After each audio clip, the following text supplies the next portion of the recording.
करमपुर के गोट मारक बिजाणी में एक हफ्तो पहिरियां ठुलबी सेक्शन थाने की हद में अगवा थियल नौजवान अब्दुल हफीज़ बिजाणी के पुलिस बाज़ियाब न कराए सघी। ज़िले जैकबाद पुलिस इंतजामिया काफ़ी ॾींहं गुज़रण बावजूद मुगी की बाज़ियाबी लाइ हिन वक्त ताईं कख बनी बीणो न कयो। मुगी की बाज़ियाबी लाइ जमात इस्लामी के सूबाई अगवान मौलाना अब्दुल हफीज़ बिजाणी, मुगी के वारसन अब्दुल रहीम बिजाणी, अमीर उमर बिजाणी, निसार अहमद बिजाणी, हाजी गुलाम रसूल बिजाणी, ज़मीर अहमद बिजाणी ऐं ॿियनि जी अॻुवाणी में ठुल वेझो बागड़ बाईपास वटि कंदकोट ठुल रोड ते टायरनि खे बाहियूं ॾेई धरणो हयो वियो। मुगी मुज़ाहिरीन पारां पुलिस ख़िलाफ़ सख़्त नारेबाज़ी करे मुगी जी तुर्त बाज़ियाबी जो मुतालबो कयो वियो। ॿिए तरफ़ DSP ठुल ऐं SHO B सेक्शन ठुल धरणे वारे हंधि पहुची मुगी मुज़ाहिरीन सां ॻाल्हियूं कयूं ऐं रोड खोलण लाइ चयो, मगर मुज़ाहिरीन रोड खोलण खां खुतो जवाबु ॾेई छॾियो।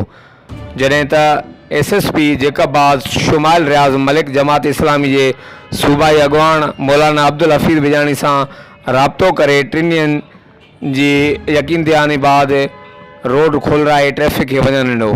ॿिए तरफ़ रोड सुबुह खां वठी मंझंदि ताईं बंदि रहियो, जंहिंजे करे रोड जे ॿिन्ही तरफ़नि खां सवें मुसाफ़िर गाॾियूं बीहजी वियूं। हर वक्त आगाहण लाइ ॾिसंदा रहो JTN वेब न्यूज़ करमपुर। जो बिजारणी बिरादरी के तरफा मेन रोड से धरणो लगाया हुआ है। बुनियादी तरह गुजरल एक हफ्ते का असो नौजवान अब्दुल हफीज़ बिजारणी घर की भरसा अगवा किया है।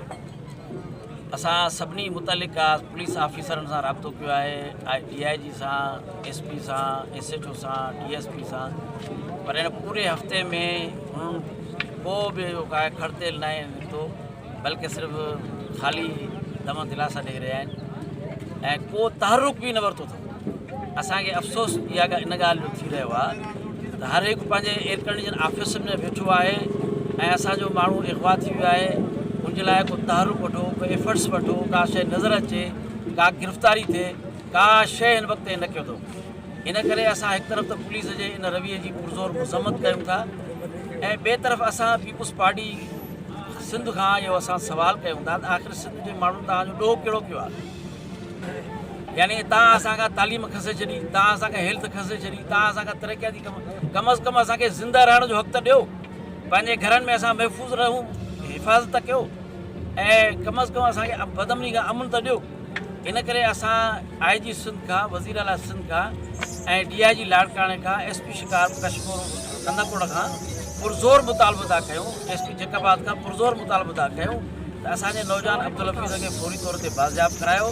असांजो न त ही धरणो जारी सारी रहे। महिरबानी।